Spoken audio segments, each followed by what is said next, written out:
Previously on Power Reviews. With Database, we've got a Power Ranger. The fluctuation in the cross-dimensional continuum. If alphabet soup disrupts the tachyon cloud. What did you just do to this ship? An alliance. By going into the rift. What was up with all that? She's not there, Kay. It isn't real. Same person, different worlds. The directors of Alphabet Soup. Not you. He snatched up the little girl. You lost her. Our master, the landlord. She was standing next to the landlord. K Alpha.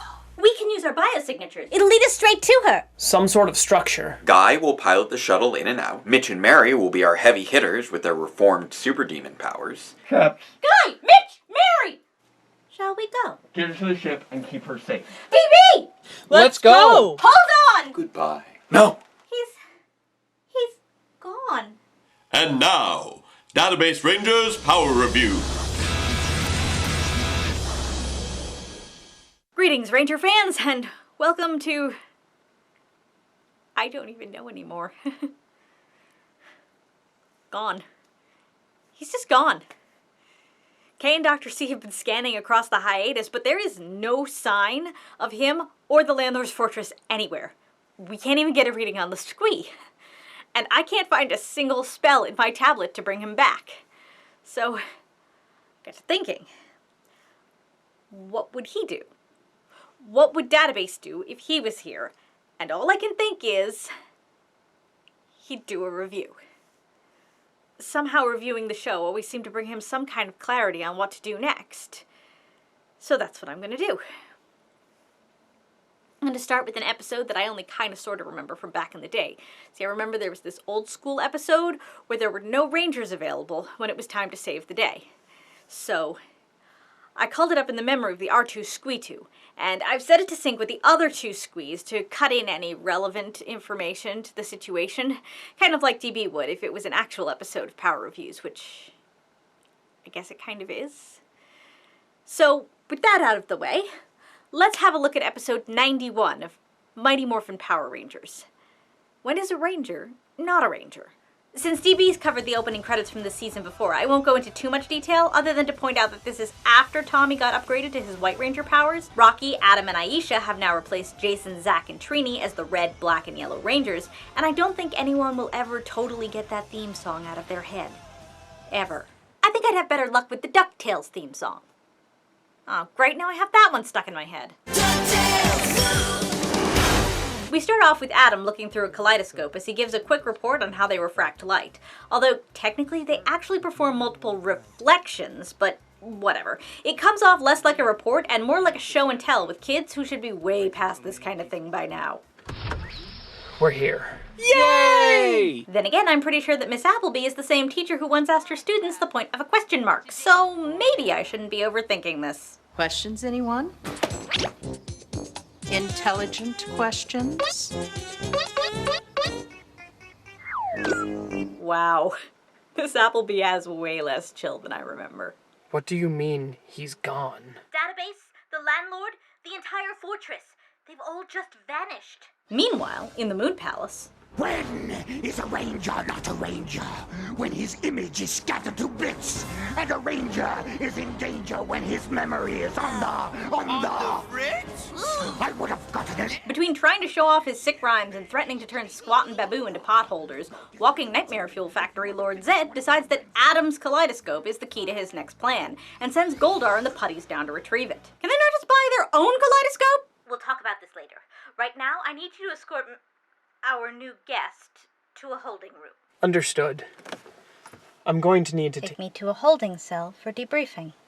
I am an unknown variable and need to be assessed in accordance with proper procedure. Sorry. Apologies for expected behavior serve no purpose. Shall we go? In Angel Grove Park, Kimberly, Tommy, and Billy are playing with Adam's kaleidoscope when the putties arrive to snatch their toy away, kicking off an old-school unmorphed fight full of flips, kicks, and, very aggressive finger-poking? Weren't these guys supposed to be more powerful in Season 2? I swear Windows Vista was a better upgrade than these clay heads. During the crazy choreographed chaos, Kim drops Adam's kaleidoscope, and Zed takes advantage of this to transform it into the cycloptic Scatterbrain monster. The Rangers morph to fight it, but before they can even take 2 steps, the monster blasts them with a wave of rainbows that not only demorphs them, but totally wipes all of their memories. Who do you think I am? I don't have a clue. But you sure are cute. Wow, Tommy. Way to keep your priorities straight in a crisis. I can really see why you're the leader. Meanwhile, Rocky, Adam, and Aisha are chilling out in the Angel Grove Youth Center, watching a Newton's Cradle swing back and forth because, I guess that's just a thing teenagers did in the 90s? Anyway, this is when Bulk and Skull show up, decked out in full camo gear as part of their latest plan to discover the Rangers' true identities. However, after irritating Ernie for a moment, they also get drawn in by the hypnotic power of this weirdly intense Newton's Cradle. She's not interested in talking. She's been through so much. I can only imagine what the years spent in this place have done to her. It's very swirly out there. Let's give them some space. After Rocky lulls the two lunkheads to sleep, the Stone Canyon trio are called away to the command center by Zordon, where he explains the situation at hand. Scatterbrain fires a ray, which, like a kaleidoscope, breaks its victims into millions of pieces, then reassembles them, but without any memory of who they are. That's not how kaleidoscopes work! Like, I get that Adam might be confused, because he's still a high school student, and maybe Miss Appleby was just trying to be supportive, but seriously, does no one in this universe actually know how kaleidoscopes work? They're not refraction, they're reflection. That's why you see the same image over and over and over again in different orientations. Do you know what uses refraction? These! These use refraction! Then again, Adam's kaleidoscope manages to preserve orientation on its images when copying them over and over and over again. So maybe in this show, kaleidoscopes use bug-eye lenses for some reason. Or they're made by space wizards. Who knows? Also, if you have a ray that breaks your victims apart, why would you bother putting them back together again? And suddenly I know how DP gets so distracted during these reviews. Anyway, after an oddly threatening attempt at reassurance from Rocky that makes me think he's angling for Tommy's job, We'll take care of them. the teens teleport off to help their amnesiac friends who've been struggling to get their bearings down and their personality quirks straight, and try and catch them up on who they really are. I'm Billy. A brain? Koja. And you're Kimberly, my best friend. I know that in real life this group has only known each other for like 10 episodes, but I will admit, seeing these guys affirm their identities through their friendships is actually kind of sweet. So what do we do now? Question her? See what she remembers? I suppose so, yes. We could start with some baseline stuff, like her name, where she grew up. Not sure that would help. Why not? She probably doesn't remember. You really think she'd forget her own name? Why not? I did. What? Alphabet soup robbed me of it. Every year I wished I could remember it. Each time I blew out those stupid birthday candles on the stupid birthday cake that I never got to eat. And I'm afraid that when I plucked her out of the timeline and I lost her in this void, that I may have done the same to her. Worse, she may not even remember she has a birthday. Hey, I'm sorry. I didn't know. Yes, well, different universes, different lives, I suppose. I'm fairly certain my parents didn't name me Mayo at the very least. Well, mine didn't either. What? I mean, that's the name I go by, but I wasn't born with it. It's a hacker name I used. Kind of a joke from high school about how I could melt a motherboard down to mayonnaise with a couple of keystrokes. My real name, the one my family gave me, was... I mean, I don't know if it's the same name your parents gave you, but... Thank you! Thank you so much! You know, my old theater professor loved to quote Shakespeare, and the one that always sticks in my mind, what's in a name? A lot. A lot can be in a name. Unfortunately, there's not much time before Goldar and his Pottery Barn rejects arrive to spoil the scene. Are we initiating a group hug? Is it group hug time? No? No, wrong time. This is the wrong time for that. I can see that. We're here to speak to our guest. And that's the moment the teens take their amnesiac friends away to the big blue head in charge. And Zordon and Alpha catch them up on what's going on, while giving a few cute nods to the first episode. A fully sentient, multifunctional automaton.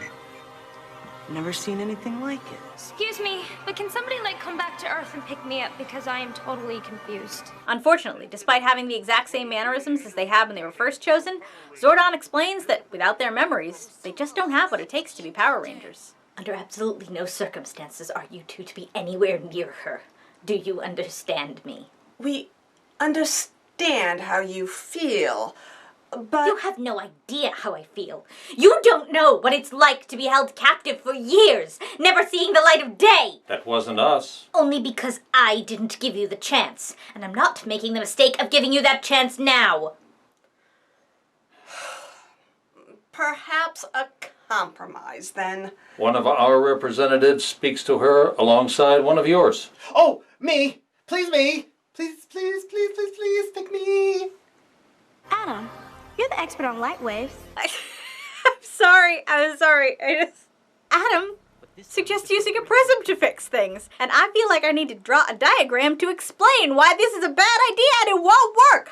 But let's just accept that this is ridiculous and move on. They decide to split up, with Adam and Billy heading off to Billy's garage to find the prism, while Rocky and Aisha take Kimberly and Tommy off to the park to keep Scatterbrain from entering the city. Now, as for why they're taking amnesiacs into battle with no powers, or how going to a park is going to stop a teleporting monster from entering the city, do I even have to explain how bad a plan this is? Fine, I'll do it. I'll go in there with him. Oh, joy! Are you sure? Someone has to keep the peace, right? In seeking out the monster at the park, by which I guess they mean the national park, because this is definitely not the park from before, they managed to miraculously teleport straight to the site of Bulk and Skull's stakeout. Them? Oh, it's you. Shocked that the Power Rangers are the same dweebs they've been mocking for years, or weeks in the case of Rocky and Aisha, Bulk and Skull move in for a better look. I just have to say, I've been a huge fan of yours for years. Well, you know, you and you, and you and you and you. Hi, Doctor! Oh, this is gonna hurt. Meanwhile, at Billy's lab, Adam asks Billy where the prisms are, like he would remember. I swear none of these people know how amnesia works. Rocky and Aisha find the monster, which is just standing there for some reason, and are somehow shocked that Billy and Adam haven't found them yet, with the monster mocking them for their missing friends. So Rocky and Aisha morph to draw its attention and... Wait, if the monster had to turn around to face them, then who was it talking to before? Itself? And why would you draw the attention of a monster that is in the middle of nowhere when you have no way to counter it and the monster is a threat exclusively to you and the people directly behind you? What kind of a plan is this? And suddenly, I understand why Rocky was demoted for Zeo. Scatterbrain fires its beam at them again, which apparently causes explosions now, and the Rangers leap out of the way, while Bulk and Skull watch from a distance, totally slack-jawed. I've read all of your early work, and I just have to say that your ability to perform S-duality and T-duality transformations in the context of 11th dimensional supergravity at the tender age of 4, it's...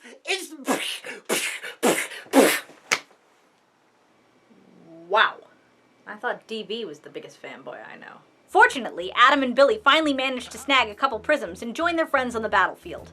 Unfortunately, once they get out there, they literally just stand in place and do absolutely nothing while Scatterbrain zaps them, with the prisms, unsurprisingly, doing absolutely nothing to protect them. This one no longer interests me. Wait. What? Ouch. Look, I know he comes on strong. Trust me. I get that. But maybe we could... You no longer interest me either. Rocky and Aisha try their best to salvage the situation by racing up to grab the prisms from their amnesiac buddies, but they get zapped as well, leading to the 2 prisms flying away for some reason, and all 6 Rangers standing around completely lost and aimless. Well, that was a fruitless endeavor. Maybe she just needs some time. Might not be a bad idea. We have a few other matters we might need to discuss in the meantime. We'll be in touch. No rush. I wish DB were here. With no Rangers left standing, there's only 2 people left who can step into their boots. You're not taking the Power Rangers anywhere. Farkas Bulkmeyer and Eugene Skullovich, playing up their ponchos for all they're worth, step up to the plate and challenge Scatterbrain to a good old-fashioned showdown, staring down the monster and holding the dropped prisms ready and waiting until the yellow-bellied skunk draws on them with its rainbow eye-beams, knocking the 2 back as they fling the prisms into the air and miraculously refract the beams back to the Rangers to restore their powers. You know, at some point, staring them down isn't going to do the trick anymore. That's a problem for another time. Let's get down to the bridge and see if the scanners are having any luck tracking down database. With their memories returned, the Rangers rush over to check on the slapstick saviors, who, fortunately for all involved, only seem to have lost their memories in the last 6 minutes. Power Rangers? Did you save us? Huh? Are you kidding? You're the ones who saved us. Furious over his plan being foiled, rather than just, let Scatterbrain blast the Rangers again while they're all collected in one place and out of reach of the prisms, Lord Zed throws down a growth grenade to jumbo-size the monster, leading the Power Rangers to call down their colored lightning-powered Thunder Zords and continue their battle from the Thunder Megazord's cockpit, slapping Scatterbrain around with their Thunder Saber before finishing off the Optic Eyesore once and for all. Maybe we should try again. Why don't you talk to her? After what I did, I'm not sure I'd be a much more welcome sight than the directors themselves. Well, she has to talk sometime, and who do you think she's going to relate to more than the two of us? Hi! Oh, you must be joking. They have all worked with the landlord. Hey guys, how would you like to help us out with something? Back at the youth center, Bulk and Skull regale their peers with the story of how they saved the Power Rangers, despite not actually remembering how they saved the Power Rangers. And, unsurprisingly, the crowd isn't really buying it. Hi! I'm Mitch Morpotsner. I'm Mary Morpotsner. We're the Morpotsners. You remind us of our friend Mayo. And our other friend, Ketchup. Can we call you Thousand Island Dressing? Walking in and seeing their plight, Kimberly and Aisha confess that they believe the two goofs, explaining that, although they may be strange, they always come through in a pinch. And you're courageous and honorable. And honest. And upright. And intelligent. And responsible. And available. You are interesting.